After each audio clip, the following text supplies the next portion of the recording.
자, 제목은 아브라함과 이삭과 야곱의 하나님입니다. 야곱의 하나님 8번째입니다. 자, 지난주 한 주 추수감사주일이라서 이제 넘어갔습니다. 자, 오늘 소제목은 뭐냐? 부지 중에 천사를 대접한 아브라함입니다. 아브라함 부지 중에 누구를 대접했다고요? 천사를 대접한 아브라함입니다. 지지난주에 창세기 17장에 보면 하나님께서 아브라함에게 나타나셔가지고 두 가지를 명령하셨죠. 첫 번째가 할례 언약을 했습니다. 할례 언약했고 그 다음에 이름을 바꾸라고 하셨습니다. 그래서 아브라함에게 내가 너를 통해서 많은 자손을 주겠다라는 그것에 대해서 확실하게 믿음을 가지게끔 했습니다. 그래서 그 일을 통해서 아브라함이 이제 믿음을 가지게 됩니다. 근데 이제 하나님께서 그 사건 이후에 아들을 낳기 전까지 또 한 번 더 아브라함에게 방문을 합니다. 그 말씀이 오늘 말씀 이제 창세기 18장의 내용인데, 그러면 하나님께서 왜 아들을 주신다라고 이제 할례 언약하고 이름까지 바꿔놓은 이후에 또 다시 찾아왔을까? 다시 왜 왔을까? 왜 방문했을까? 크게 세 가지 이유를 이제 오늘 말씀해 드리겠습니다. 첫 번째는 왜 그럴까 하고 생각해 보면 누구 때문이냐? 첫 번째는 사라 때문에. 사라에게 뭘 주시기 위한 거냐면 사라에게 믿음을 주시기 위한 겁니다. 아브라함은 창세기 17장의 그 사건을 통해서 아브라함은 확실하게 믿었던 것 같아요. 자기에게 이제 아들을 하나님께서 자손을 주겠다, 사라를 통해서 자손을 주겠다 하는 것을 아브라함은 믿었던 것 같아요. 근데 문제는 뭐냐? 누구는 안 믿었냐? 사라는 안 믿었더라고요. 사라는. 그래서 오늘 말씀에 아까 읽었던 본문 말씀에 보니까 하나님께서 아브라함에게 이제 자식을 주겠다고, 내년 이맘때 내가 오면 너에게 아들을 주겠다, 사라를 통해서 주겠다라고 이제 말씀을 했단 말이에요. 말씀을 했더니 그 뒤에 장막대에서 그 얘기를 몰래 듣고 있던 사라가 뭐 했죠? 웃었다고 돼 있어요. 웃었다고. 창세기 18장 9절을 보시면 그렇게 돼 있습니다. 그들이 아브라함에게 이르되 내 아내 사라가 어디 있느냐? 대답하되 장막에 있나이다. 그가 이르되 내년 이맘때 내가 반드시 내게 돌아오리니 내 아내 사라에게 아들이 있으리라 하시니 사라가 그 뒤 장막문에서 들었더라. 아브라함과 사라는 나이가 많아 늙었고 사라에게는 녀석의 생리가 끊어졌는지라. 사라가 속으로 뭐 했어요? 속으로 웃었습니다. 웃고 이르되 내가 노쇠하였으니 내 주인도 늙었으니 내게 무슨 즐거움이 있으리요? 하고 이제 웃었단 말이에요. 그랬더니 여호와께서 아브라함에게 이르시되 사라가 왜 웃으며 이르기를 내가 늙었거늘 어떻게 아들을 낳으리요? 하는지라 하는 거 보니까 사라는 저 말씀을 듣고 웃었다라는 거예요. 그러니까 믿었다는 얘기, 안 믿었다는 얘기예요. 사라는 안 믿었다는 얘기죠. 왜 안 믿었어요? 생기가 끊어졌다고. 생기 끊어졌으니까 뭐 애 낳을 수 있는 능력이 없지. 당연히 픽하고 웃을 수밖에 없지. 근데 그것도 성경에 속으로 웃었어. 속으로. 소리 내서 웃은 건 아니야. 근데 하나님은 어딜 보고 계세요? 중심을 보고 있어갖고 속에서 웃는 것도 다 알아. 그래서 왜 웃냐 했더니 사라가 안 웃었다 그러거든. 그치? 소리 내서 안 웃었어. 어디서 웃었어요? 속으로 웃은 걸 하나님이 다 알고 계셔. 겉으로 안 웃었다고, 나 안 웃었다고 이렇게 핑계댔지만 아니야, 너 웃었어 하고 하나님께서 말씀하시면서, 그러면서 뭐라고 말씀했냐? 18장 14절 보면 여호와께 능하지 못한 일이 있겠느냐? 기한이 이를 때 내가 내게로 돌아오리니 사라에게 아들이 있으리라 하고 했다. 그랬더니 사라가 두려워서 부인하여 이르되 내가 묻지 아니하였나이다. 안다, 너가 웃었다 라고 성경에 말씀하고 있습니다. 그러면 이제 이 사건 이후에 사라는 그러면 자기에게 아들이 있을 거라고 이제 믿었을까요? 안 믿었을까요? 믿었을까요? 안 믿었을까요? 픽 웃었는데? 눈치 못한 일 없다고 막 무서워서 믿어야 돼요? 눈치 못한 일. 우리가 꼭 성경의 원리 중에 하나가 뭐냐면 하나님은 안 믿으면, 믿지 않으면 역사하지 않습니다. 하나님 성경의 모든 원리는 다 뭘로 역사하냐면 믿음으로 역사합니다. 하나님의 말씀은 능치 못하심이 없지만 누구에게만 역사하냐? 믿는 자에게 역사한다고 했어요. 하나님의 말씀 능력이 아무리 강해도 믿지 않으면 그 사람에게 역사할 수 없습니다. 그러니까 사라가 아들을 낳았다라는 것은 사라에게 뭐가 생겼다는 얘기예요? 믿음이 생겼다는 얘기입니다. 자, 그러면 그 말씀이 어디 있냐? 성경에 있겠어요, 없겠어요? 있겠지. 어디 있어요? 히브리서에 있어요. 히브리서에 기록이 있어요. 자, 히브리서 11장 11절을 보시면 그렇게 나옵니다. 믿음으로 사라 자신도 나이가 많아 단산하였으나 잉태할 수 있는 힘을 얻었으니 이는 약속하신 이를 믿으신 줄 알았습니다. 그러니까 믿으신 줄 알았다. 약속하신 분은 하나님이시고 믿으신 줄 알았다는 것은 그가 하신 약속은 반드시 이루어짐을 믿었다라는 거죠. 이러므로 죽은 자 같은 한 사람으로 말미암아 죽은 자 같은 한 사람이 이제 아브라함과 어떻게 보면 사람입니다. 사람 사람으로 말미암아 하늘의 허다한 별과 또 무수한 해변의 무수한 모래와 같이 많은 후손이 생육하였다라고 성경이 말씀하고 있는 거 보니까 사라가 믿었다 안 믿었다? 믿었다라는 것을 우리가 확실히 알 수 있습니다. 그래서 모든 성경의 원리는 무엇으로 이루어지냐? 믿음의 원리입니다. 우리가 구원받는 것도 다 믿음이고 구원받지 못하는 이유도 믿지 않아서 구원받지 못하는 겁니다. 우리가 나중에 우리가 주님 앞에 부활하고 또한 휴거 받는 것도 다 뭐 때문이라고요? 믿기 때문입니다. 믿는 자는 들림을 받습니다. 저는 그렇게 생각해요. 가끔 성도들을 물어보잖아. 누가 들림 받습니까? 들림만 듣다가 믿는다. 성령 세례 받은 사람이 들림 받습니까? 저는 그렇게도 생각 안 해. 그것도 정확한 공식은 아닙니다. 가장 정확한 건 뭐냐? 믿는 자는 들림 받습니다. 그러니까 우리가 주님이 오시면 믿는 자, 주님이 오셔서 재림하실 때 그것을 우리가 믿고 주님을 기다리는 자는 들림 받는 겁니다. 근데 그래서 심각한 건 뭐냐면 한국 교회가 뭘 안 믿냐면 휴거를 안 믿어요. 한국 교회가 휴거를 안 믿어. 무천년설을 주장하는 목사님들이 너무 많아. 무천년설이 뭐예요? 천년왕국이 없다라는 것. 결국은 주님의 재림도 없고 어떻게 보면 휴거도 없다라고 말씀하는 그런 목회자들이 엄청나게 많습니다. 그럼 그 교회에 속해 있는 성도들은 휴거에 대해서 생각 안 하고 주님의 재림에 대해서 생각을 안 하고 삽니다. 그렇게 살면 주님이 재림하셨을 때 들림 받을까? 저는 안 믿는데 어떻게 들림을 받지? 라고 솔직히 생각이 들거든. 그래서 솔직히 심각한 겁니다. 그래서 우리는 확실하게 성경의 모든 원리는 다 뭐냐? 믿음의 원리입니다. 그래서 예수님께서 이 땅에 계셨을 때 가장 기뻐했을 때가 뭐예요?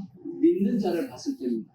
그 대표적인 사람이 백부장이죠. 백부장을 보셨을 때 기뻐하셨고 또 수도보니게 여인 그거 보실 때 주님께 기뻐하셨고 복합을 깨뜨린 여인을 보시면 주님이 기뻐하셨는데 그 기뻐했던 이유가 뭐냐면 그들의 믿음 때문이었어요. 반대로 주님이 가장 책망했던 내용이 뭐예요? 왜 의심하느냐? 왜 못 믿느냐? 믿음이 적은 자여 하고 주님께서 책망을 하고 주님께서 그렇게 하셨단 말이에요. 그러니까 우리도 마찬가지입니다. 주님 앞에 나갈 때는 반드시 뭘 가지고 나가야 돼요? 그렇죠. 믿음을 가지고 나가야 된다고 그 11장 6절에 보면 다 되어 있잖아. 자, 믿음이 없이는 하나님을 뭐 할 수 없어요? 기쁘시게 할 수 없다. 하나님께 나아가는 자는 반드시 거기 계신 것과 또한 그가 자기를 찾는 자들에게 상 주심을 믿어야 한다. 하나님은 믿음이 있는 자를 기뻐하시고 믿지 않는 자를 기뻐하지 않는다라고 말씀했습니다. 그러니까 이 시간도 마찬가지야. 우리가 주님 앞에 예배드리러 나올 때 믿음으로 나와야 될 것이고 예배 드릴 때도 믿음으로 예배 드려야 될 것이고 말씀을 들을 때도 믿음으로 화합하며 아멘하며 이렇게 들을 때 하나님께서 그것을 기뻐하시는 겁니다. 그러니까 우리는 항상 뭘로 나가야 된다? 믿음으로 나가야 됩니다. 그래서 하나님께서 아브라함을 다시 찾아온 이유는 뭐냐? 아브라함은 믿는데 누구는 안 믿었다고요? 사라는 안 믿으니까 그 상태에서는 이삭을 낳을 수가 없는 겁니다. 그래서 하나님께서 누구에게 믿음을 주기 위해서 사라에게 믿음을 주시기 위해서 다시 재차 방문한 겁니다. 아멘. 그것이 첫 번째 이유고 또 두 번째 이유는 뭐냐?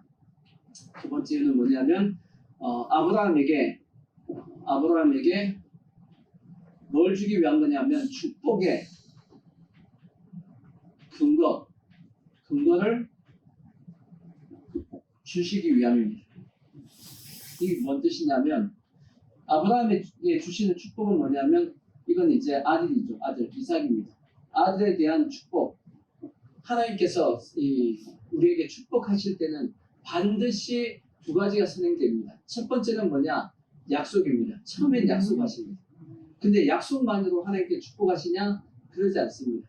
약속하시고 그 다음에 꼭 뭘 요구하시냐면 그 사람이 그 약속을 받을 수 있는 축복의 근거를 하나님께서 계기를 마련해 주십니다. 계기를 주신다고. 그때 우리는 뭘 해야 되냐면 신앙 고백을 하는 겁니다. 믿음의 고백을 할 때 하나님께서 그 사람에게 축복할 수 있게끔 되어지는 겁니다. 그래서 모든 성경 원리도 다 그렇게 돼 있어요. 그래서 이삭이 에서를 축복할 때도 그냥 축복을 해주겠다라고 말씀한 것이 아니고 성경에 보면 이렇게 돼 있습니다. 자, 창세기 27장 1절을 보시면 자 이렇게 돼 있어요. 이삭이 나이가 많아 눈이 어두워 잘 보지 못하다니 맏아들 에서를 불러 이르되 내 아들아 하매 그가 이르되 내가 여기 있나이다 하니 이삭이 이르되 내가 이제 늙어 어느 날 죽을는지 알지 못하니 그런즉 내 기구 곧 화살통과 활을 가지고 들어가서 나를 위하여 뭐하여? 사냥하여 내가 즐기는 별미를 만들어 내게로 가져와서 먹게 하여 내가 죽기 전에 내 마음껏 내게 축복하게 하라. 그러니까 뭐 하라는 거예요? 먼저 나에게 뭐 하라는 거예요? 별미를 만들어서 내가 즐겁게 그것을 뭐 하게끔 먹고 마음껏 뭐 하게끔 너에게 축복할 수 있게끔 하라는 겁니다. 그러니까 축복을 내가 해줄 텐데 그냥 축복해 주는 것이 아니고 너가 축복에 뭘 마련하라는 거야. 축복할 수 있는 근거를 만들라는 겁니다. 그렇게 한 다음에 뭐 하겠다? 축복해 주겠다라고 말씀합니다. 아까 본문 말씀에도 보면 창세기 18장 5절에 보면 아브라함이 이렇게 얘기한 부분 나옵니다. 내가 떡을 조금 가져오리니 당신들의 마음을 뭐하게 하신 후에 상쾌하게 하신 후에 지나가셔서 얘기합니다. 여기 이 상쾌라는 단어가 옛날 성경에는 쾌활로 됐어요. 쾌활. 상쾌보다는 좀 쾌활이 좀 느낌이 좀 더 나은데 쾌활이 뭔가요? 아주 기쁘지. 기쁨, 즐거움. 그것을 가진 이후에 지나가셔서 그러니까 기쁘니까 뭐 할 수 있는 거예요? 축복할 수 있는 겁니다. 근데 성경은 이렇게 성경에 아브라함이 이 자기 집 앞을 지나가는 나그네들을 하나님을 영접하고 천사를 영접했다고 그러는데 히브리서 13장 1절에 보면 이 말씀을 오늘 제목과 같이 이렇게 말씀하고 있어요. 자, 형제 사랑하기를 계속하고 손님 대접하기를 잊지 말라. 이로써 뭐 중에? 부지 중에 천사들을 대접한 이들이 있었느니라. 요 부지 중에 천사를 대접했다라는 요 부지 중에 천사를 대접한 사람이 누구냐면 성경은 아브라함이라고 말씀합니다. 자, 여기서 그러면 부지 중이라는 것은 아브라함이 그 지나가는 나그네 3명이 천사인 줄 알았어요? 몰랐어요? 몰랐다는 뜻입니다. 몰랐음에도 불구하고 아브라함이 뭐 한 거예요? 천사들을 대접한 겁니다. 근데 실제 요 3명 중에서 2명은 천사입니다. 2명은 천사입니다. 1명은 이거는 예수님입니다. 예수님의 현현으로 봅니다. 그러니까 예수님께서 신약 시대에 마리아의 몸을 통해서 이렇게 태어나신 것 말고 예수님께서 구약 시대에는 실제 육체의 몸을 가지고 이 땅에 내려오신 적이 여러 번 있습니다. 하나님께서 이 땅에 내려오신 것이죠. 이해가 되시죠? 그 상태에서는 예수님이 십자가에 죽을 수는 없어요. 그거는 인간과 같은 어떤 과정을 안 거쳤기 때문에 그거는 대표성이 없습니다. 예수님께서 마리아의 몸을 입고 태어나신 이유는 뭐냐면 인간을 아담 대신 대표하기 위해서 그렇게 태어나신 거예요. 그래야지만 우리의 죄를 말 수 있냐면 살 수 있기 때문에. 이해가 되시죠? 하지만 구약에서는 예수님께서 직접 이 땅 가운데 몸을 입고 오신 적이 여러 번 성경에 기록되어 있는데 그 중에 한 번이 언제냐면 이때입니다. 그래서 나중에 이제 창세기 18장 뒤에 보면 여호와께서 그렇게 얘기합니다. 네. 아브라함과 하나님하고 대화하는 내용이 이제 성경에 그렇게 해서 기록이 되어 있는 겁니다. 그래서 중요한 것은 아브라함이 나그네가 지나갈 때 알고 그들을 천사라고 생각하고 하나님이라고 생각하고 그들을 영접한 것이 아니고 어떻게 해요? 부지 중에 있다라는 거예요. 부지 중에 모르고 있다라는 거죠. 그러면 왜 아브라함은 그 나그네 3명을 자기 집에 영접했을까? 왜 영접했겠어요? 왜 영접했을까? 창세기 18장 1절을 보시면 이렇게 되어 있습니다. 창세기 18장 1절 여호와께서 마므리의 상수리 나무들이 있는 곳에서 아브라함에게 나타나시니라. 날이 멀 때 뜨거울 때 그 장막문에 앉아있다가 저 옛날 성경에는 날이 언제라고 되어 있냐면 오정쯤에 라고 되어 있어요. 그 오정이라는 뜻이 뭐냐면 가장 날이 뜨거울 때라는 뜻입니다. 이해가 되시죠? 햇볕이 가장 강렬할 때. 근데 그때 장막문에 누가 앉아 있었어요? 장막문에 아브라함이 이제 장막 앞에 이제 앉았었던 겁니다. 이해가 되시죠? 근데 누가 지나갔어요? 눈을 들어본 적 사람 셋이 맞은편에 이제 서 있는 겁니다. 뭐 하려고? 지나가려고. 근데 아브라함이 그들을 맞이합니다. 왜 맞이했겠어요? 뜨거운데. 자, 왜냐하면 지금처럼 마을이 이렇게 도시처럼 한 집 걸로 한 집이 이렇게 딱 붙어 있는 게 아닙니다. 저 당시는 아브라함이 지금 살고 있는 고기가 있고 그 다음 사람이 사는 곳으로 가려고 그러면 한참 가야 되는 거예요. 이해가 되시죠? 근데 이제 자기 집에 이제 앞에 이제 지나가고 있는 겁니다. 근데 아브라함 집을 그냥 지나쳐 가버리면 어디까지 가야 돼요? 한참까지 또 어디 가야 되는 거야. 그러면 그 햇빛 뜨거운 그 오정에 뜨거운 그때 그 길을 가다 보면 어떻게 될지 모르는 거지. 그래서 아브라함은 그냥 보내면 안 된다. 왜? 저 세 사람이 위험하다라고 생각하는 겁니다. 그 뜨거운 사막 같은 그곳에 광야 같은 그곳에 그냥 지나가버리면 위험하지 사람이. 그렇죠? 그렇죠. 우리도 가끔씩 한여름에 뜨거운 데서 어르신들이 밭에서 뭐 하다가 일하시다가 푹 쓰러져 버리잖아. 누군가가 응급처치 안 해줘가지고 돌아가시는 분들이 가끔씩 나오듯이 어떻게 보면 그래서 저 중동 지역은 저 시간에는 사람들이 안 움직인단 말이에요. 근데 그 안 움직이는 그 시간에 아브라함도 뭐 하고 있어요? 쉬고 있는 저 뜨거우니까 장막문 앞에 그냥 쉬고 있는 거예요. 그늘 앞에다가. 그런데 나그네가 세 사람이 지나간 겁니다. 그래서 그냥 보내면 안 되겠다 싶어가지고 자기가 영접한 겁니다.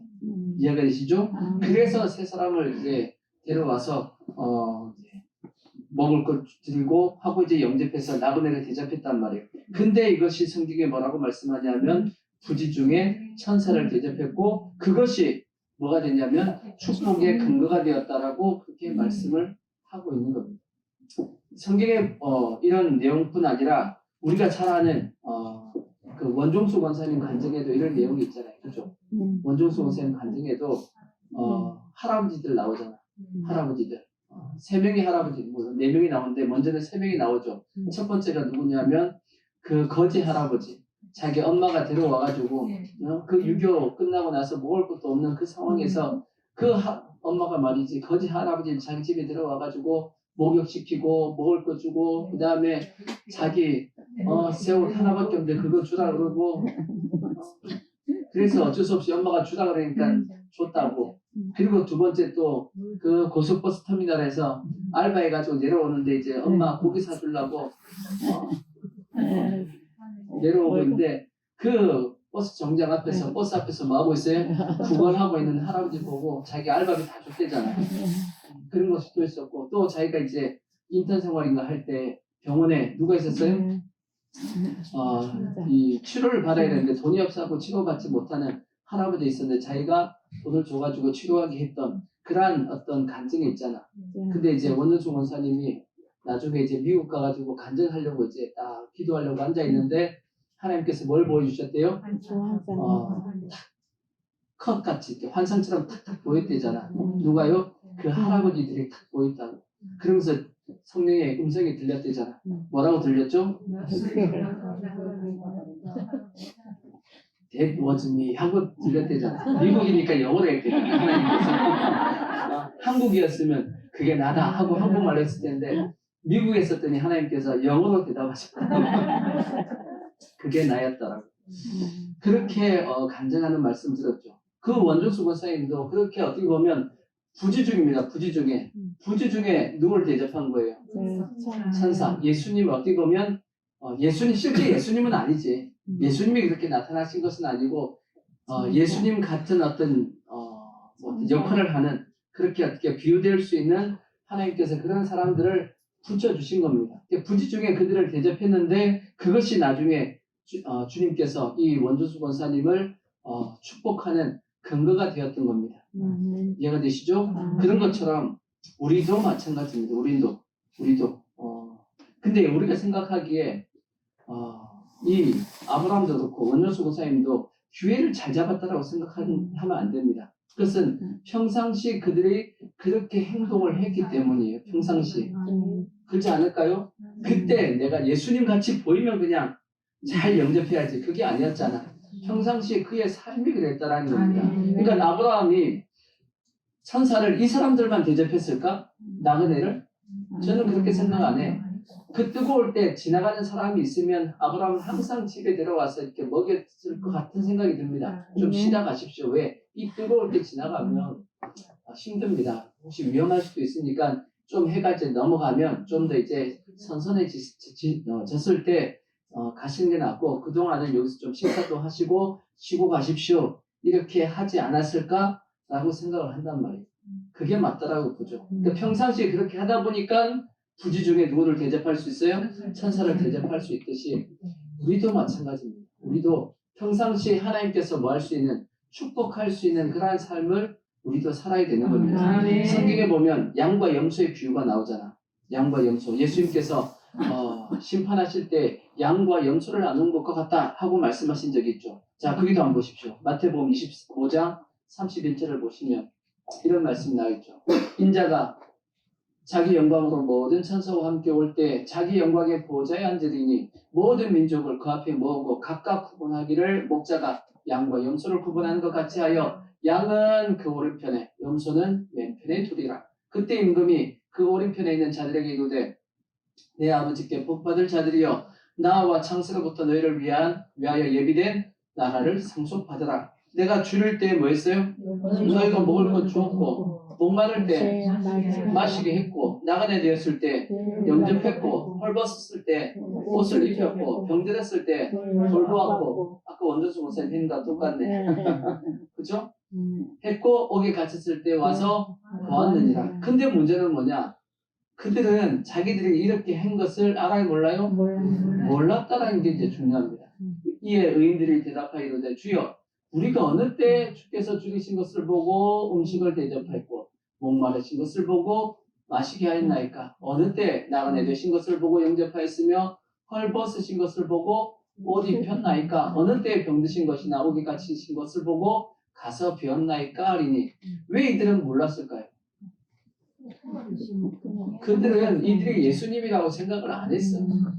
그냥 평상시 그냥 이렇게 그냥 행동을 했던 겁니다. 그렇게 행동하고 있었기 때문에 그들은 전혀 그것에 대해서 뭔가 자기가 좋은 일을 하고 있다, 뜻깊은 일을 하고 있다, 뭐 어떤 그런 의미를 안 두고 그냥 가난하고 힘든 사람은 돕는 게 당연한 거지 라고 그냥 그렇게 살았다라는 거예요. 그러니까 그는 그렇게 그냥 살았지만 중요한 것은 하나님은 뭐 하고 계셨어요? 하나님은 다 기억하고 계셨더라는 거예요. 임금이 대답하여 이르되 내가 진실로 너희에게 이르노니 너희가 여기 내 형제 중에 지극히 작은 자 하나에게 한 것이 곧 누구에게 한 거다?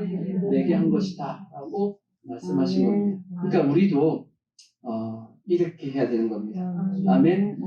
성경에 보면 욥이라는 사람이 있죠. 지난주에도 욥에 대한 말씀 드렸죠. 욥에 대한 말씀을 읽으면서 욥은 자기 주위에 있는 가난한 자들에 대해서 항상 살펴주었다라고 성경에 그렇게 말씀을 하고 있습니다. 그래서 하나님께서 그를 칭찬하셨고 동방에서 가장 큰 자로 만들어 주셨죠. 근데 하나님께서 욥을 시험을 하셨단 말이에요. 사탄하고 내기하다가 완전히 욥을 어떻게 했어요? 인생을 그냥 완전히 무너뜨려 버렸습니다. 모든 재산 다 날라갔죠. 그의 모든 자녀 10명이 하루아침에 다 죽었죠.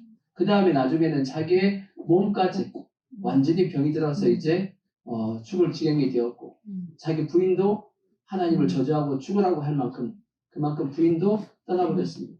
완전히 인생이 다 망한 상태입니다.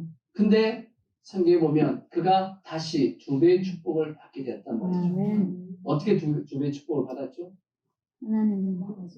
하나님께서 제비를 보내셔가지고 박씨 하나를 주시더니 박씨를 땅에 심어가지고 키웠더니 박이 이렇게 크게 커가지고 나중에 그 박을 톱으로 잘랐더니 그 속에서 검은 무화가 나와가지고 2배의 축복을 받았나요?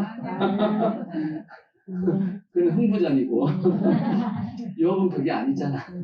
어떻게 2배의 축복을 받았냐? 성경은 그렇죠. 평상시에 그가 베풀어 주었던 사람들이 은혜를 갚음을 통해서 다시 2배의 축복을 받았다라고 되어 있어요. 자, 성경을 보시면 욥기서 먼저는 29장 8절을 보시면 29장 8절 자, 이게 아니지. 자, 욥기서 자 42장 11절을 보시면 욥기서 42장 11절 보시면 이에 그의 모든 형제와 자매와 이전에 알던 이들이 다 왔었죠. 이에 그의 모든 형제, 그 다음에 자매, 그다음 누가?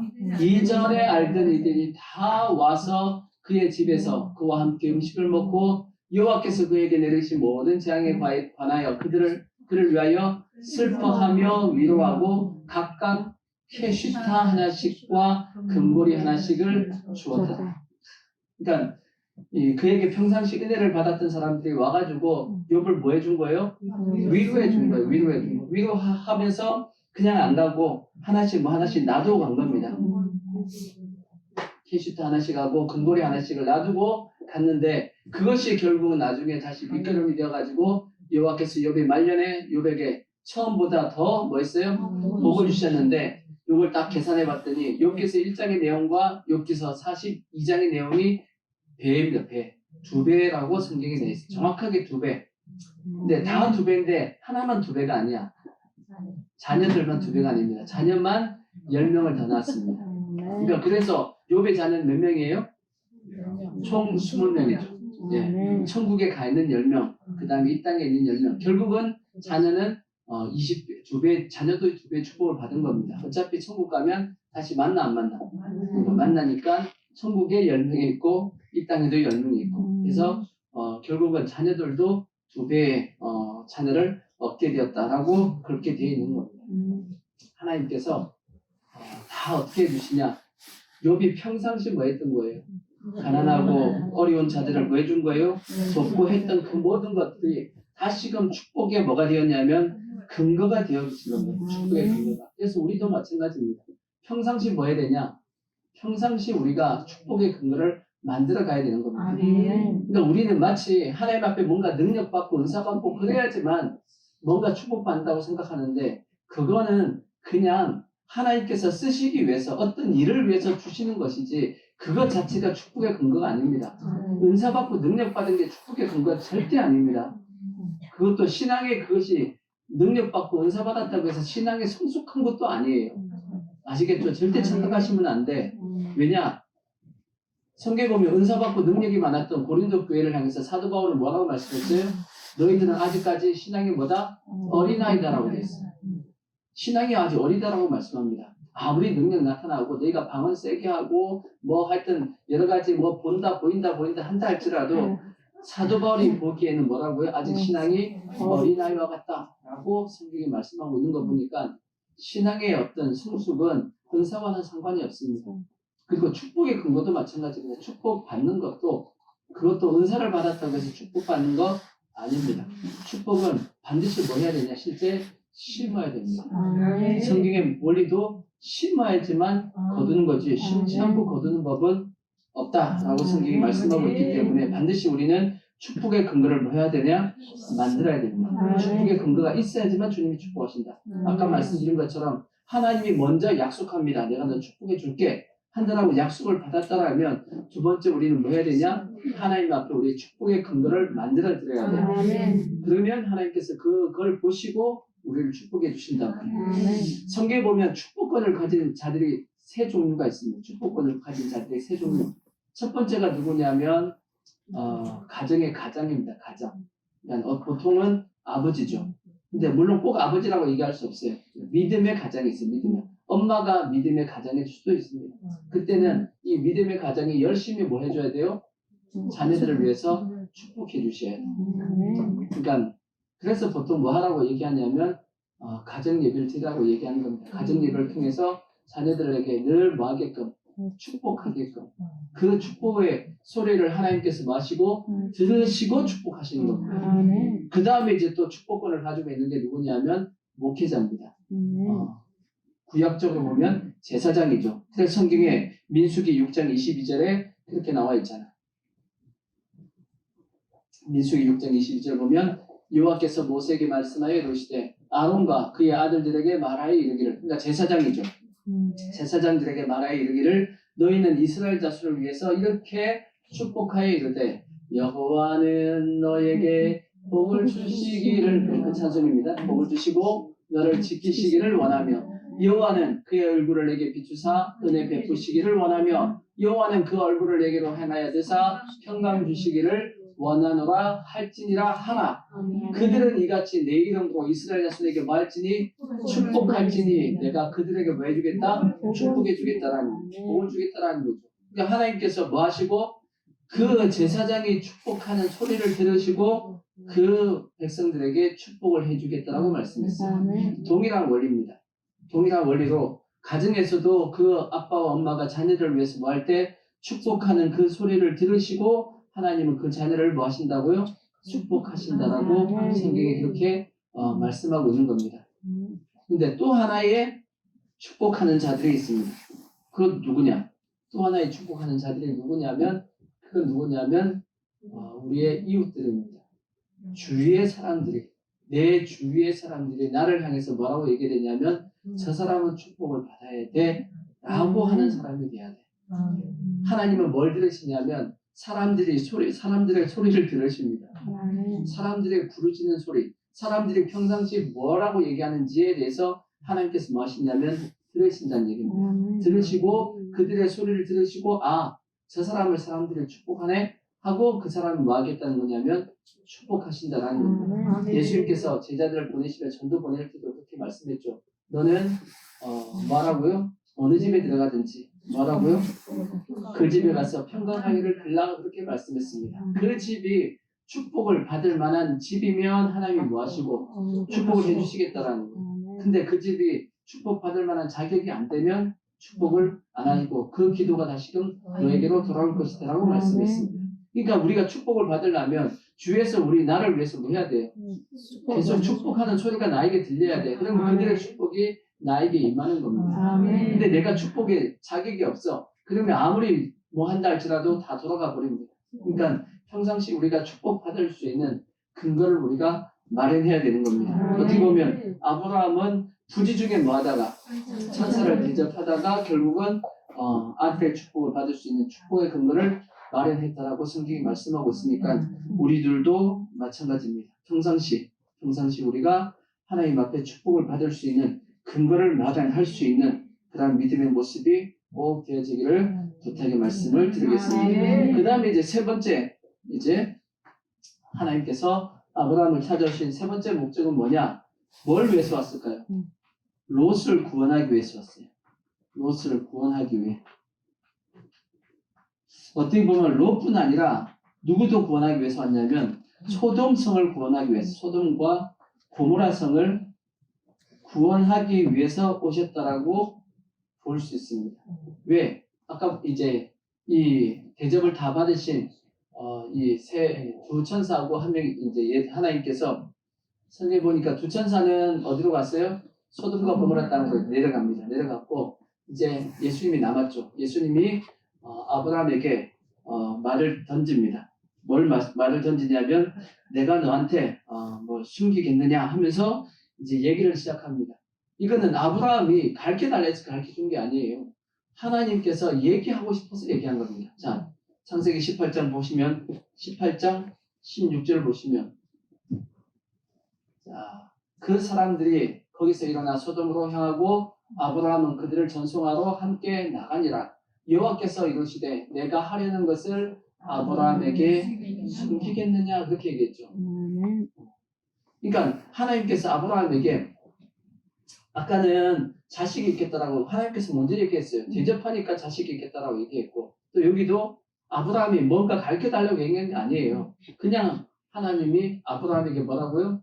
내가 할 것 나한테 숨길 필요 없지 하고 하나님이 얘기하신 거예요. 하나님이 얘기했다라는 것 자체는 결국 뭐예요? 하나님이 오신 목적이 그거였다라는 거지. 이해가 되시죠? 하나님께서 오셨던 목적은 뭐냐? 요 얘기하려고 왔던 겁니다. 근데 무슨 얘기냐 하고 봤더니 나중에 이제 얘기하는 것이 소등성을 내가 멸할지 말지 그거 보러 왔다라고 얘기를 하는 겁니다. 성경에 보면 이런 말씀이 있죠. 자, 아모스 3장 7절을 보시면 아모스 3장 7절 보시면 주 여호와께서는 자기의 비밀을 그 종 선지자들에게 보이지 아니하시고는 결코 행하심이 없다라고 말씀하고 있는 거 보니까 하나님은 이 땅에서 무슨 일을 할 때 반드시 뭐 하시고 하신다고요? 누구에겐가는 얘기하고 하신대. 왜 그러실까? 하나님께서 왜 하나님이 하실 일을 꼭 누구에게는 얘기하고 하실까? 그거는 아마 나중에 나오겠지만 결국은 기도하라고 그것도 하나님께서 하나님의 공의를 이루시기 위해서 그렇게 하지 않나라는 저는 생각을 합니다. 그냥 하나님께서 확 그냥 일을 저질러 버리시는 것이 아니고 누구한테 미리 언지를 줍니다. 근데 그 언지를 주는 사람은 어떤 사람이겠어요? 하나님이 믿을 만한 사람한테 언지를 주겠지. 뭔가 저 사람한테 얘기하면 저 사람은 그래도 그 얘기를 듣고 내가 원하는 대로 뭔가를 할 거야 라고 하나님께서 기대를 하시며 이렇게 얘기해 주겠죠. 그래서 성경에 보면 이 하나님께서 아브라함에게 이 소돔과 고모라 성을 멸하겠다고 이제 얘기를 하니까 그때 아브라함이 뭘 하죠? 하나님 앞에 이제 기도를 하기 시작하죠. 어떻게 보면 그게 중보기도입니다. 중보기도 얘기를 하죠. 우리가 다 알다시피 50명, 그 다음에 45명, 40명, 30명, 20명, 10명 하면서 하나님 10명의 의인이 있는데 저 소돔과 고모라 성을 멸하시겠나이까? 하고 얘기했더니 하나님이 10명이 있으면 내가 멸하지 않지 라고 이제 10명까지 내려갔던 그것은 하나님께서 아브라함에게 그러한 기도를 뭐하고 싶었던 거예요? 듣고 싶었던 겁니다. 어떻게 보면 그 일을 통해서 하나님은 누굴 구원하셨냐면 롯을 구원하셨죠. 그래서 창세기 19장 29절에 보면 하나님께서 이렇게 말씀하고 있죠. 하나님이 그 지역의 성을 멸하실 때 곧 롯이 거주하는 성을 뭐 할 때? 엎으실 때에 곧 롯이 거주하는 성 없을 때 하나님이 아브라함을 생각하사 롯을 그 엎으시는 중에 내보냈다라고 그렇게 말씀하고 있는 겁니다. 누굴 생각하사? 아브라함 때문에 롯을 구원했다라고 그렇게 말씀을 하고 있는 겁니다. 근데 우리가 이제 한번 생각해 볼 것은 롯은 아브라함에게 어떤 존재라는 거죠? 롯은 아브라함에게 어떤 존재냐? 실제는 자식 같은 존재였습니다. 자식 같은 존재였고 아브라함이 자기 조카 롯을 누구처럼 생각했냐면 이제 자기 후손처럼 생각하고 혹시 자기가 자식이 없으면 내가 누굴 통해서? 롯을 통해서 내 자손을 이어가야겠다라고 생각했는데 하나님께서 그것을 원하지 않으셔가지고 롯을 내보내게 됐단 말이에요. 근데 롯이 아브라함을 떠날 때 잘 떠났어요? 아니면 좀 안 좋게 하고 떠났어요? 좀 찝찝하게 떠났단 말이에요. 왜 찝찝하게 떠났냐? 롯의 목자들과 아브라함의 목자들이 싸웠습니다. 왜? 땅이 좁은데 양떼들이 많아지다 보니까 싸웠단 말이에요. 싸우니까 아브라함이 롯을 불러가지고 롯아 너하고 나하고 같이 있는 게 땅이 좁으니까 이제 우리가 좀 헤어져야겠다. 좀 넓은 지역으로 가야겠다. 너가 만약 어떤 땅을 지정하면 나는 반대편으로 갈 테니까 우리가 그렇게 하자 하고 얘기했으면 롯이 좀 철이 들었으면 어떻게 행동해야 돼요? 같이. 땅을 쭉 보다 보니까 좋은 땅이 있으면 삼촌 그래도 삼촌이 연세가 있고 하니까 좋은 땅을 택하시고 거기 가시면 나는 반대편으로 가겠습니다. 이렇게 얘기해야지만 롯이 좀 철드는 거 아니겠어요? 근데 어떻게 했어요? 롯이 딱 보더니 제일 좋은 데가 어디로 보이는 거야? 소돔과 고모라 땅이 제일 좋게 보였단 말이에요. 마치 성경은 에덴 동산 같고 애굽 땅과 같이 이렇게 아주 좋았다라고 이렇게 되어 있단 말이에요. 그러니까 롯이 그냥 자기가 제일 좋은 땅을 가져간다고 그쪽으로 가버린 겁니다. 아브라함이 속으로 어떤 생각을 했겠어요? 어떤 마음이 들었겠어요? 섭섭한 마음이 들었겠지. 저놈이 자기 아버지가 일찍 죽어가지고 내가 자기를 자식처럼 키웠는데 저것이 키워준 은혜도 모르고 자기가 좋은 땅을 선택하고 가버리네. 뭐 어쩔 수 없이 내가 떠나보낼 수밖에 없고 하나님께서도 떠나보내시는 걸 원하시는 것 같으니까 떠나보냈지만 속으로는 어떻게 했겠어요? 섭섭하고 서운한 마음이 왜 없었겠어? 한편으로는 뭐도 느꼈을 것 같아요. 배신감도 느꼈을 수도 있겠지. 내가 지를 어떻게 키웠는데 이런 생각도 들겠어요, 안 들겠어요? 여러분들은 자식들을 향해서 어떤 생각들이 내가 지를 어떻게 키웠는데 이런 생각이 들어요, 안 들어요? 들어요. 든단 말이야. 들지만 자식은 또 어떻게 하겠어요? 그랬다 할지라도 잘 되기를 바라는 거지. 안 그런가요? 섭섭한 건 섭섭한 거고 그래도 자식은 어떻게 해요? 잘 되기를 바라는 것이 그것이 부모의 마음이듯이 동일합니다. 아브라함도 어떻게 보면 그랬다라고 봐야 되죠. 뭐 섭섭한 건 섭섭한 거지만 그래도 자기 자식처럼 키웠는데 이 일로 말미암아서 저주할 수는 없잖아. 그래도 잘 돼야지. 그러지 않아요? 그래 안 그래? 그래. 그게 정상이지. 그게 맞는 거지. 마찬가지면 여러분도 누군가가 여러분을 좀 서운하게 했다 할지라도 내가 저한테 어떻게 했는데 말이지. 그가 나를 이렇게 할 수 있어? 이런 생각이 든다 할지라도 우리 마음에 하나님을 향해서 저주하시면 안 돼. 그래도 하나님 저 영혼이 잘 되게끔 주님 도와주시고 하나님 앞에 더욱더 성숙할 수 있는 믿음을 가지게 해달라고 그렇게 기도하는 게 그게 정상적인 모습이겠죠? 그렇게 하셔야 돼요. 잘 안 해. 근데 성도들 보면 하여튼 뒤에서 그냥 잘못되기를 그냥 폭삭망해라 그냥. 그거는 예수 믿는 사람의 어떤 마음이 아닙니다. 예수 믿는 사람은 이 땅 가운데 그런 일이 있다 할지라도 용서해주고 아시겠죠? 기도해주고 혹시 주님 제 영혼이 성숙하지 못해서 그렇다라면 주님 성숙할 수 있고 깨달아서 변화되게 해달라고 기도하는 것이 그게 예수 믿는 사람의 모습이지 그걸 용서 못하고 원망하고 그 사람을 저주하면 그 자체로서 누가 문제냐? 내가 문제가 됩니다. 하나님 앞에 나와의 관계가 뭐가 되냐면 그게 문제가 되어지는 겁니다.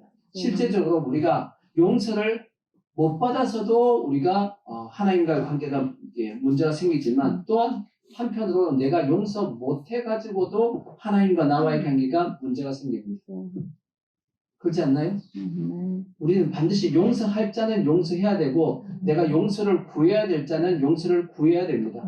성경에 이게 참 중요합니다. 하나님과 관계가 딱 맺혀가지고 이게 계속 아무리 기도해도 안 되고 아무리 뭔가 주를 위해서 막 해보려고 해도 이게 확 마치 묶여있는 맺혀있는 그 무엇이 딱 있으면 하나님과 관계가 풀리질 않는단 말이에요. 그게 뭐냐면 용서입니다. 용서 못하면 묶여서 안 풀리고 그 다음에 받아야 될 거 용서를 못 받으면 또 풀려서 이렇게 묶여가지고 문제가 생깁니다. 그게 성경에 어디 나와 있냐? 그게 마태복음에 나왔죠. 마태복음 5장 21절에 보시면 이렇게 돼 있잖아요. 자 보시면 옛사람에게 말한 바 살인치 말라 누구든지 살인을 하면 심판을 받게 되리라 하였다는 것을 너희가 들었으나 나는 너에게 이르노니 형제에게 노하는 자마다 심판을 받게 되고 형제를 대하여 나가라는 자는 공에 잡혀 가게 되고 미련한 놈이라 하는 자는 지옥불에 들어가게 되리라. 그러므로 예물을 제단에 드려다가 거기서 내 형제에게 뭐예요? 원망 들을 만한 일을 있는 것이 생각나거든. 예물을 제단 앞에 두고 먼저 가서 형제와 뭐하고 화목하고 그 후에 와서 예물을 드리라. 너를 고발하는 자와 함께 길에 있을 때 급히 뭐하라고요? 급히 사화하라. 그 고발하는 자가 너를 재판관에게 내어주어 재판관이 옥내게 내어주어 옥의 가둘과 염려하라. 진실로 내게 이르노니 내가 한 푼이라도 남김없이 다 모으기 전까지는 갚기 전에는 결단코 거기서 나오지 못하리라 이렇게 되어 있습니다. 두 가지입니다. 이것은 급히 사화라는 것은 용서할 것은 뭐하고 용서하고 용서를 구해야 될 것은 반드시 용서를 구해야 됩니다. 그래야지만 뭐 할 수 있냐? 다 갚기 전에는 뭐 하지 않는다고요? 한 푼이라도 남김없이 다 갚기 전에는 결단코 거기서 뭐 한다고요? 나오지 못한다라는 것은 옥에 갇혔습니다. 옥에 갇혔다라는 것은 이게 하나님과 나와의 관계에서 뭔가 딱 걸려 있는데 이게 걸린 것이 안 풀린다는 뜻입니다. 이게 용서받고 용서함을 통해서 풀어야지만 하나님과 나와의 관계가 바르게 이렇게 되어진다는 얘기입니다. 아시겠죠? 그래서 성경은 반드시 우리에게 뭘 요구하고 있냐면 용서할 것을 우리에게 요구하고 있고 그 다음에 용서 받아야 될 것을 용서를 구할 것을 우리에게 말씀하고 있습니다. 그러니까 이 참 성도들 근데 잘 뭘 안 하냐면 용서 잘 안 해주려고 그러고 용서를 또 잘 안 구하려고 그래요. 세상 사람들은 그냥 술 한잔 마시고 용서 구하고 막 한다는데 예수 믿는 사람은 정신을 온전해가지고 지금 다 기억하고 있어요. 다 기억해가지고 절대 용서 안 해. 그러면 그 용서 안 함을 통해서 뭐가 문제가 되냐? 하나님과 나와의 관계가 문제가 생긴다는 거예요. 그것이 주기도문이잖아. 너희가 너희 이웃에게 죄를 사하여 준 것처럼 나도 너를 뭐 해주겠다? 죄를 용서해 주겠다라고 말씀했는데 내가 뭐 하지 않으니까 용서하지 않으니까 나도 용서를 주님 앞에 못 받는 겁니다. 성경에 보면 베드로가 예수님 앞에 이렇게 물어보죠. 형제가 나한테 죄를 범했는데 내가 몇 번까지 용서해 주겠습니까? 하루에 7번이라도 용서할까요? 라고 물어봤단 말이에요. 예수님께서 뭐라고 대답했어요? 하루에 7번 말고 70번이라도 7번 용서해 줘야지 라고 예수님께서 말씀했습니다. 몇 번이에요? 490번 용서라는 얘기예요? 수없이 용서라는 얘기인가 이것도? 아멘. 이건 수없이 용서라는 개념도 되지만 더 중요한 개념은 뭐냐면 용서할 때 잊어버리라 그 뜻입니다. 망각하라 그 뜻이에요. 망각. 물론 우리가 망각이 안 돼. 이 망각의 능력은 누구만 가지고 계시냐면 하나님만 가지고 계신 능력입니다. 망각이 뭔가요? 잊어버리는 겁니다. 전혀 기억을 못해. 하나님이 뭘 기억을 못하냐면 우리가 예수의 피를 가지고 주님 앞에 용서를 구한 거는 하나님이 그 용서를 딱 받아주시고 나면 하나님은 그 죄에 대해서 망각해버립니다. 잊어버린다는 얘기예요. 하나님은 다시 기억하지 않겠다라고 성경이 말씀하고 있거든요. 자, 히브리서 8장 11절에 그렇게 되어 있어요. 자, 또 각각 자기 나라 사람과 각각 자기 형제를 가르쳐 히브리서 8장 12절 내가 그들의 불의를 긍휼히 여기고 그들의 죄를 다시 뭐하지 않겠다? 기억하지 아니하리라 하셨느니라. 하나님은 뭘 가지고 계시냐면 망각의 능력을 가지고 있습니다. 용서한 것은 다시 뭐하지 않겠다? 기억하지 않겠다라고 말씀했듯이 하나님께서 어떻게 보면 우리에게 뭘 요구하신 거냐? 용서는 뭐 하는 거다? 잊어버리는 거다라고 말씀하십니다. 예수님. 아시겠죠? 근데 우리는 어떻게 해요? 용서한 것 기억해요? 아니면 잊어버렸어요? 기억해요. 용서한 거 다 기억하고 있어. 용서한 거 다 기억하고 있어. 그래서 그 다음에 또 누가 이제 또 잘못하면 어떤 생각을 해요? 내가 예전에 이렇게 용서했는데 이번에는 내가 용서 못해. 그러니까 예수님께서 아까 하루에 7번 얘기했잖아. 7번. 그러니까 그 사람은 뭐 한 거예요? 1번, 2번, 3번, 4번 다 뭐 한 거야? 그 전에 것을 기억하고 있다는 얘기지. 기억하니까 요번에 7번째니까 이제 8번째부터 뭐가 안 돼요? 용서가 안 된다고 말씀했다고 얘기한다고.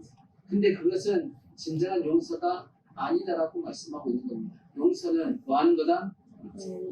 그냥 잊어버리는 겁니다. 아시겠죠? 그냥 용서했으면 뭐 하시라고요? 잊어버릴 거예요. 아시겠죠? 그게 나도 사는 내가 사는 나도 살고 그도 사는 방법이에요. 하나님과 나와의 관계가 이렇게 바르게 딱 되어질 수 있는 이유가 뭐냐면 내가 그렇게 용서할 때 되어지는 겁니다. 근데 성경에 용서 못하면 하나님과의 나와의 관계가 문제가 되어진다라고 성경이 말씀하고 있다고. 그러면 예수님께서 이어서 또 하신 말씀이 뭐냐? 왜 용서해야 돼요? 왜 용서해야 되죠? 그게 이제 나온 내용이 뭐냐면 마태복음 18장에 나온 것이 일반 달란트 빚진 자의 비유잖아. 일반 달란트 빚진 자의 비유가 뭔가요? 내가 어떤 사람한테 1만 달란트를 빚었습니다. 도저히 평생 갚아도 못 갚는 어떤 돈을 빚었단 말이에요. 근데 그 사람, 그 주인이 나에게 그 1만 달란트를 용서해 준 겁니다. 탕감해 줬단 말이에요. 근데 이 사람이 밖에 나가다가 누굴 만났어요? 자기에게 100데나리온 빚진 사람을 만났다고. 1만 달란트면 수백조라고 생각할 수 있고 100데나리온이면 지금 생각하면 한 1,000만 원 정도입니다. 1,000만 원 정도 빚진 사람을 만났어요. 근데 그 사람을 만나가지고 어떻게 해요? 갚으라고 얘기합니다. 근데 갚으라고 얘기했더니 그 사람이 지금 당장에 돈이 없으니까 내가 때가 되면 갚겠다라고 얘기합니다. 근데 이 사람이 어떻게 해요? 지금 당장 갚아하고 오게 가둬버린 거야. 근데 그 얘기를 누가 들은 거예요? 그 주인이 그 얘기를 듣고 화가 난 거죠. 왜 화가 났어요? 내가 너한테 뭘 용서해 줬는데 1만 달란트를 용서해 줬으면 너는 너한테 빚진 100데나리온 빚진 자를 어떻게 해줘야 돼요? 용서해 줘야 되는 게 그게 맞지 않냐 라고 말씀하시면서 너 안 되겠다. 너도 다 갚을 때까지 오게 있어 하고 가둬버렸다고. 결국 이 사람은 뭐 하지 않아가지고 용서 안 해가지고 탕감 안 해줘가지고 뭐 한 거예요? 자기가 감옥에 들어가는 것처럼 동일하다라는 겁니다. 하나님께서 보시기에 그런 거야. 우리는 이미 주님으로부터 뭘 용서받았냐면 도저히 갚을 수 없을 만큼의 큰 빚을 우리가 탕감을 받았습니다. 받았어요, 안 받았어요? 받았단 말이에요. 그게 우리가 구원받았다는 증거잖아요. 구원받은 것 자체가 우리의 모든 죄가 다 사해진 거잖아. 그러한 용서를 받았다라면 우리도 나에게 잘못한 사람에 대해서 그 왼수 같은 놈도 뭐 해야 돼요? 용서해주고 그 다음에 뭐 해줘야 돼요? 용서로 끝나지 말고 뭐 해줘야 돼? 잊어버려야 뭐 해줘야 돼요? 잊어버려. 용서가 잊어버리는 거야. 용서가 뭐 하는 거다? 잊어버리는 거야. 물론 계속 속을 썩이겠지만 그때마다 뭐 하셔야 돼? 잊어버려야 돼. 그리고 뭐 해줘야 돼요? 기도해줘야 돼. 그게 아브라함이다. 아브라함이 어떻게 해요? 어떻게 보면 자기의 속을 썩이고 자기를 서운하게 했던 롯에 대해서 어떻게 해요? 기도하잖아. 하나님 앞에 뭐 해보려고 어떻게든지 살려보려고. 지금 아브라함은 소돔과 고모라 성이 지금 이제 멸망한다는 얘기를 듣고 큰일 났다고 생각한 겁니다. 어떻게 하면 저 지금 소돔 성에 누가 있는데 자기 조카 롯이 있는데 그놈이 날 좀 서운하게 떠났지만 그놈을 죽일 수도 없잖아. 멸망당하게 놔둘 수도 없잖아. 어떻게든지 저 집을 살려야 되는데 하고 하나님 앞에 뭘 하죠? 중보기도 하는 겁니다. 어떻게 보면 딜을 하는 거죠. 하나님 살려달라고. 그래서 그것이 얘기하길 하나님 그러니까 지혜롭게 기도를 하죠. 어떻게 보면 지혜롭게 기도하는 겁니다. 50명의 의인이 있으면 어떻게 하겠습니까? 그러니까 아브라함이 생각해보면 50명은 있겠지라고 생각하고 얘기했더니 뭐 하나님이 좋아 50명 있으면 내가 용서해 주지 안 변하지 하고 얘기했더니 좀 생각해보니까 50명은 좀 무리일 수도 있겠어요. 그래서 45명. 근데 45명 얘기해봤더니 45명 안 되면 어떻게 하지? 40명. 40명 안 될 것 같은데 30명, 20명, 10명. 아브라함은 어떻게 생각했어요? 10명은 있겠지. 10명은 있겠지라고 생각하고 하나님 앞에 이 정도면 소돔성을 멸하지 않을 거야 라고 생각했을 수도 있습니다. 근데 성경에 보니까 몇 명 있었어요? 몇 명 있었어요? 소돔성에 의인이? 한 명 있었습니다. 그게 누구예요? 롯 한 명만 베드로전서에 보면 의로운 롯이라고 되어 있어요. 의로운 롯이 소돔성에 가가지고 잘 살 줄 알았더니 가서 보니까 잘 살았어요? 못 살았어요? 보니까 자기 부인은 소돔성이 너무 좋은 거야. 너무 화려하고 멋지고 그래서 집에 들어오지도 않아. 하여튼 돌아다니기 바빠. 나중에 천사들이 소돔성에 가봤단 말이에요. 다음 주에 이제 나오겠지만 집에 가봤더니 저녁이 되었습니다. 집에 밥도 안 해놨어. 그래서 밥 안 해놨다고 되어 있어요. 성경에 보면 성경에 보면 밥이 안 했다고 되어 있어. 뭘 보면 알 수 있냐? 무교병을 먹였다고 되어 있어. 무교병이 뭐예요? 발효되지 않았다. 왜 발효되지 않은 떡을 줬죠?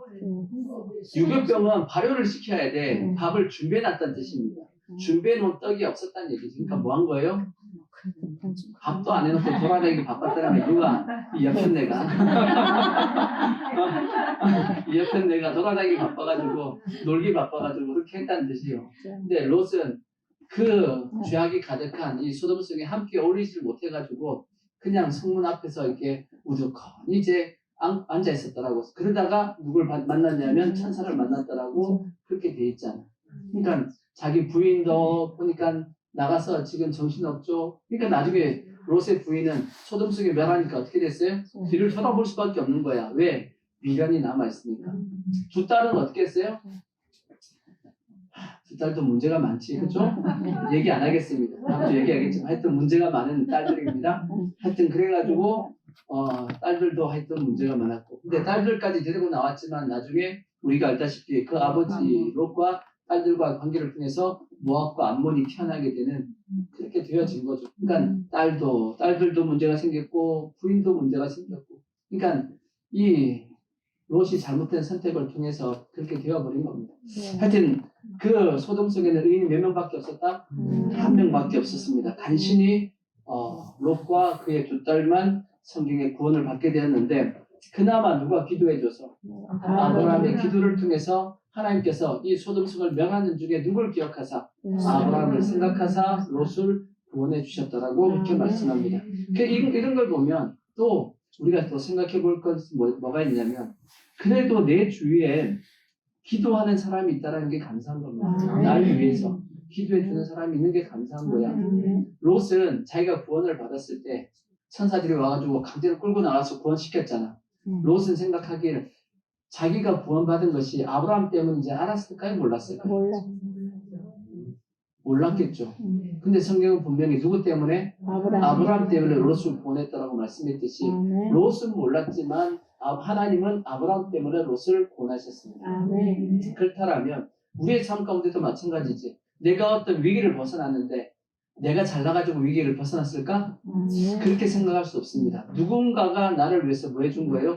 기도하는 사람이 있을 수도 있어요. 누군가가 나를 위해서 기도해가지고 그 기도를 통해서 내가 위기에서 벗어났을 수도 있는 겁니다. 그래서 내 주위에 나를 위해서 기도해주는 사람이 있으면 여러분 그건 복입니다. 근데 물론 그들은 복인지 몰라. 몰라요. 왜? 자기들이 열심히 잘 산 줄 알아. 근데 성경의 원리는 그게 아니고 하나님은 기도하는 자를 통해서 그들을 어떻게 보면 살아갈 수 있게끔 하신다라고 성경이 말씀하고 있으니까. 아멘? 그러니까 여러분들은 잘 기억하셔야 됩니다. 첫 번째는 누군가가 나를 위해서 기도해주고 있다라면 여러분은 복받은 사람이고, 더 나아가서는 여러분들은 이제 어떻게 해야 돼요? 그러면 이렇게 기도를 받았으면 나도 기도해 줘야지. 나도 누군가를 위해서 중보할 수 있는 그런 기도할 수 있는 그런 사람이 돼야지.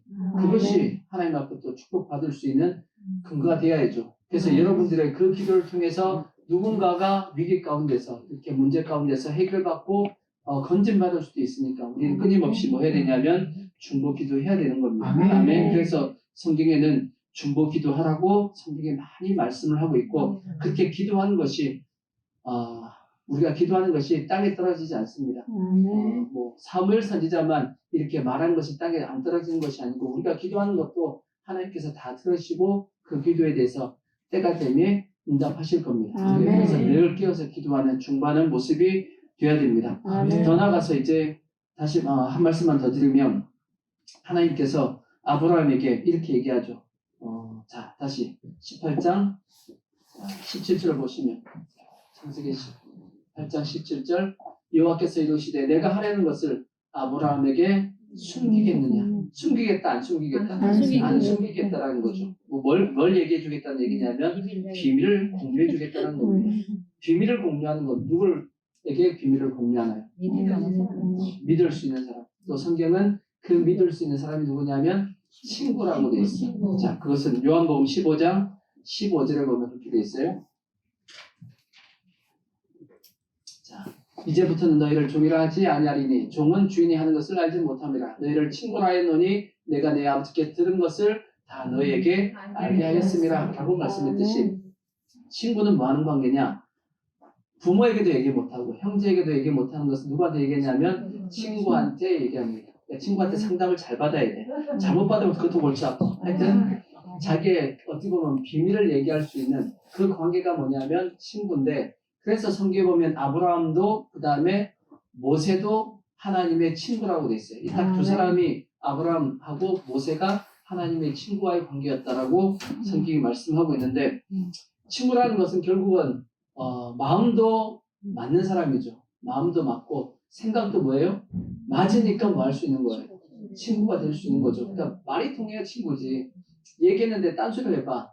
친구 안 합니다. 근데 얘기했는데 다 맞아 하고 하여튼 쿵짝이 맞는 게 그게 뭐냐면 그게 친구입니다. 그러듯이 하나님과 나와의 친구가 되려 그러면 하나님하고 나하고 뭐가 맞아야 돼요? 쿵짝이 맞아야 돼. 말이 통해야 되고 가치관이 비슷해야 되고 아멘. 그렇게 되면 뭐가 되냐면 그게 친구와의 관계가 되는 겁니다. 그럼 한번 생각해 보자고. 하나님은 소돔과 고모라 성이 멸하는 것을 기뻐했을까요? 하나님은 기뻐하지 않았습니다. 어떻게든지 뭐 해보려고 그랬어요? 살려보려고 구해보려고 했던 것이 하나님의 마음이었다는 거죠. 그래서 멸하기 전에 한번 언지를 줬죠. 한번 소돔과 고모라에 있는 사람들이 다 뺏겨가지고 한번 전쟁에서 위기를 벗어났잖아. 그럼 뭐 했어야 돼?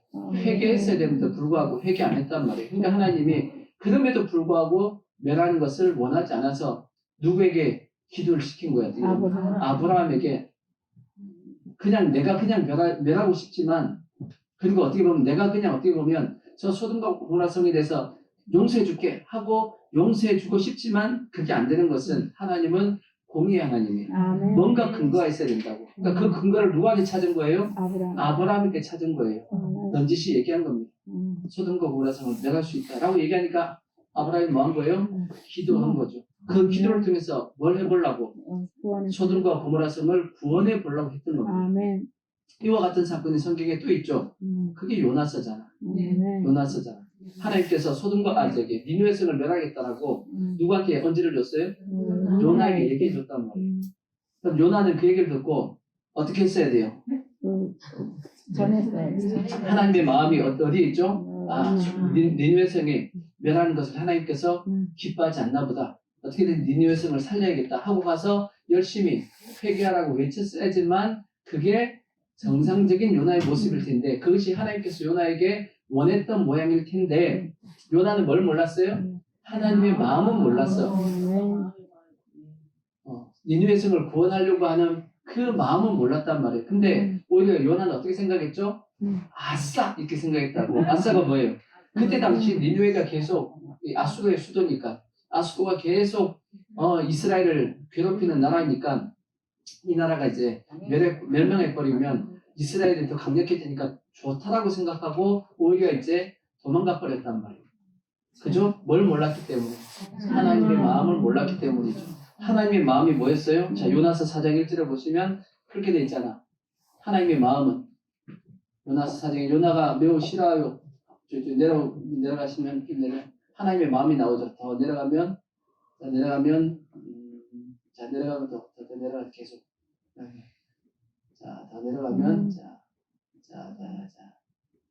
내려가면 있다. 9절. 하나님이 요나에게 이르시되 내가 이 박능쿨로 말미암아 성내는 것이 어찌 옳으냐 하시니 그가 대답하되 내가 성내어 죽기까지 할지라도 옳으니이다. 하여튼 요나의 성깔도 만만치 않습니다. 대단한 사람이에요.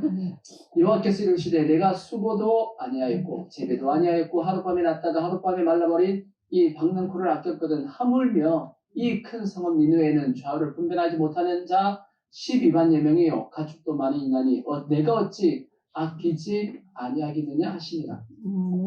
하나님 아낀다 안 아낀다? 아낀다라는 거지. 그 죽어가는 영혼들 그냥 죽게끔 멸망하는 것을 하나님이 원하시지 않는다라는 뜻입니다. 이것이 하나님의 마음이죠. 그래서 성경에 보면 하나님은 그 누구도 멸망하는 것을 원하지 않습니다. 모든 사람이 다 구원받기를 원하는 것이 하나님의 마음이었고 그래서 주님이 성경에 보면 베드로서에 보면 주님이 더디 오시는 것도 뭐 하려고 한 사람이라도 더 회개하고 돌아오기를 기다리기 위해서 주님께서 좀 늦게 오신다라고도 성경이 말씀하고 있으니까 우리는 누구의 마음을 알아야 되냐? 하나님의 마음을 좀 압시다. 아멘. 하나님의 마음을 알아야죠. 요나처럼 우리만 복 받으면 안 돼. 모든 사람이 다 복 받아야 된다라고 생각을 해야 되고 하나님의 마음이 그렇다라면 우리는 그 마음을 닮아야 되고 그 마음을 우리도 가져야 됩니다. 그래서 아브라함처럼 이렇게 기도할 수 있는 하나님 저 영혼을 구원해 달라고 기도하고 또한 그 영혼들을 바르게 잘 이끌기 위해서 우리가 힘쓰고 애쓰는 그러한 모습이 돼야지만 그것이 하나님께서 원하시는 모습입니다. 어떻게 보면 아브라함의 이러한 모습을 통해서